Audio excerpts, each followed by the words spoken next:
নারী শিক্ষা ভূমিকা ২১ শতকে পদার্পণ করে বর্তমান বিশ্ব যে সামাজিক, অর্থনৈতিক, রাজনৈতিক, সাংস্কৃতিক পালাবদলে অংশ নিচ্ছে, নারী সেখানে এক অপরিহার্য অংশীদার।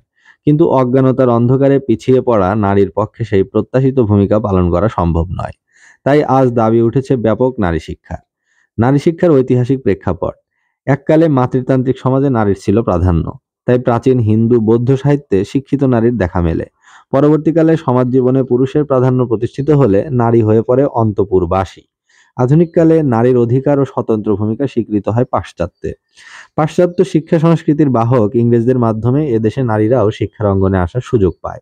অবিভক্ত বাংলায় নারী শিক্ষা ও নারী প্রগতির রুদ্ধ দুয়ার যায় খুলে। কিন্তু তখনও বাংলাদেশে মুসলমান নারী সমাজের প্রাতিষ্ঠানিক শিক্ষার পথে বাধা দূর হয়নি। ধর্মীয় কুসংস্কার সেখানে অন্তরায় হয়ে দাঁড়িয়েছে। সে বাধা কাটিয়ে মুসলমান নারীকে শিক্ষার অঙ্গনে আনার ক্ষেত্রে অগ্রগণ্য ভূমিকা পালন করেন বেগম রোকেয়া। ক্রমে বাঙালি মুসলিম নারীরা আধুনিক শিক্ষার পথে পা বাড়াতে থাকেন।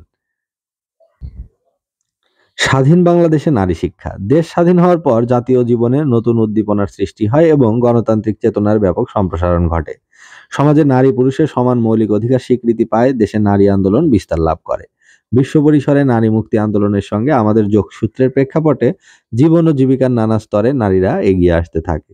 ফলে শিক্ষাক্ষেত্রে পুরুষের সঙ্গে প্রতিযোগিতায় নারী সমাজে সৃষ্টি হয় নতুন উদ্দীপনা।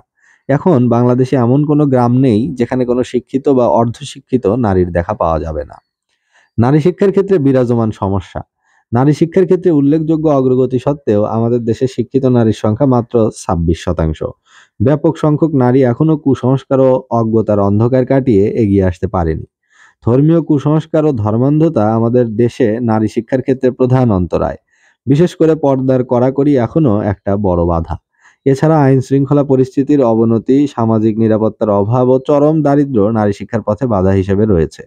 সবচেয়ে বড় কথা, বিপুল সংখ্যক নারীকে প্রাতিষ্ঠানিক শিক্ষার জগতে নিয়ে আসার জন্য যে বিশাল উদ্যোগ, আয়োজন ও প্রাতিষ্ঠানিক অবকাঠামো দরকার তা আমাদের নেই।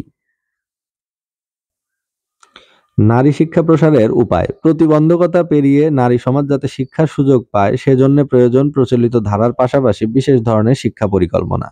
সেক্ষেত্রে রেডিও, টিভি ইত্যাদি মাধ্যম, লোকরঞ্জনমূলক ও কর্মমুখী শিক্ষা কর্মসূচি ইত্যাদি নানান পদক্ষেপ গ্রহণ করা দরকার। নিরক্ষর নারীর প্রায় ৮০% গ্রামে বসবাস করে। তাই এসব কর্মসূচিকে গ্রামীণ সমাজ ও পরিবেশ উন্নয়ন কর্মসূচির সঙ্গে সম্পৃক্ত ও সমন্বিতভাবে বাস্তবায়ন করা প্রয়োজন। এসব দিক বিবেচনায় রেখে নারী শিক্ষা সম্প্রসারণে নিম্নলিখিত পদক্ষেপগুলো নেওয়া যেতে পারে। ১. সামাজিক নিরাপত্তা নিশ্চিত করা, যেন স্কুলগামী ছাত্রী তাদের প্রতিষ্ঠানে নির্বিঘ্নে যাতায়াত করতে পারে। ২. প্রতিটি নারীর প্রাথমিক শিক্ষা নিশ্চিত করার জন্য গ্রাম পর্যায়ে ছোট ছোট স্কুল স্থাপন, যেন বাড়ি থেকে স্কুলের দূরত্ব খুব বেশি না হয়। ৩. শিক্ষা গ্রহণে নারীকে উদ্যোগী ও উৎসাহিত করার লক্ষ্যে সরকারি উপবৃত্তি যথাযথভাবে কাজে লাগানো। ৪. শিক্ষা খাতে সরকারের বরাদ্দকৃত অর্থ অবকাঠামো নির্মাণের চেয়ে নারী শিক্ষা সম্প্রসারণে বেশি করে কাজে লাগানো এবং সেক্ষেত্রে জবাবদিহিতাকে গুরুত্ব প্রদান। ৫. সারা দেশে নারী শিক্ষা আন্দোলন গড়ে তোলা। এই আন্দোলনে শিক্ষা অনুরাগী সম্প্রদায়কে কার্যকরভাবে সম্পৃক্ত করা। অবসরপ্রাপ্ত স্কুল শিক্ষকদের এ কাজে বিশেষভাবে নিয়োগ প্রদান। ৬. ধর্মীয় বাধা, সামাজিক কুসংস্কার, আর্থিক দারিদ্র্য ইত্যাদি অন্তরায় কাটিয়ে শিক্ষার ক্ষেত্রে এগিয়ে আনার জন্য সামাজিক প্রণোদনা সৃষ্টি করা। এক্ষেত্রে গণমাধ্যম এবং বিভিন্ন সামাজিক সাংস্কৃতিক সংগঠনকে বিশেষভাবে কাজে লাগানো। উপসংহার: মানবাধিকার, অগ্রগতি ও প্রগতির ২১ শতকে ধর্মীয় বাধা, সামাজিক কুসংস্কার কাটিয়ে নারীকে এগিয়ে আসতে হবে মানুষের ভূমিকায়। আলোকিত মানুষ হিসেবে তাকে গড়ে উঠতে হবে। যুগ যুগ ধরে যে নারী চোখের জলের কোনো মূল্য পায়নি, আধুনিক সমাজে সে নারীকে দাঁড়াতে হবে শিক্ষিত, মার্জিত, আলোকিত মানুষ হিসেবে। তাহলেই সমাজে ফিরে আসবে নারীর মর্যাদা। এক্ষেত্রে নারী শিক্ষার কোনো বিকল্প নেই। এই রচনাটি পড়া হলো নবম দশম শ্রেণীর রচনা সম্ভার বইটি থেকে।